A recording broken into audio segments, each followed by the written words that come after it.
বিএনপির রাজনীতিতে তৈরি হয়েছে নতুন টানাপোড়েন। ব্রাহ্মণবাড়িয়া ২ আসন থেকে দলীয় মনোনয়ন না পেয়ে স্বতন্ত্র প্রার্থী হওয়ার ঘোষণা দিয়েছেন বিএনপির কেন্দ্রীয় নেতা ও সাবেক সংসদ সদস্য ব্যারিস্টার রুমিন ফারহানা।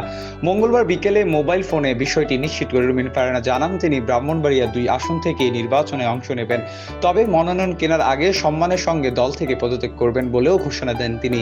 রুমিন ফারহানা বলেন, এত বড় দলে জোটের বাস্তবতা আছে। জামায়াতে উলামায়ে ইসলামের সঙ্গে জোটের কারণে বিএনপি এই আসনটি ছেড়ে দিয়েছি, তবে দলীয় সিদ্ধান্তের বাইরে গেলে যে কোনো সাংগঠনিক ব্যবস্থা নেওয়া হলেও তা মেনে নেবেন বলে জানান তিনি। এদিকে বিএনপি মহাসচিব মির্জা ফখরুল ইসলাম আলমগীর স্পষ্ট করে জানিয়েছেন, জোটের সিদ্ধান্ত অমান্য করে যারা স্বতন্ত্রভাবে নির্বাচনে যাবেন তাদের বিরুদ্ধে ব্যবস্থা নেওয়া হবে। রাজনৈতিকভাবে গুরুত্বপূর্ণ ব্রাহ্মণবাড়িয়া ২ আসন দীর্ঘদিন ধরেই বিএনপির শক্ত ঘাঁটি হিসেবে পরিচিত।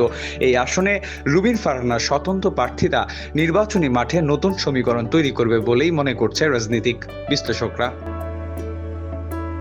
আলোর সমাহার, নিউজ ডেস্ক।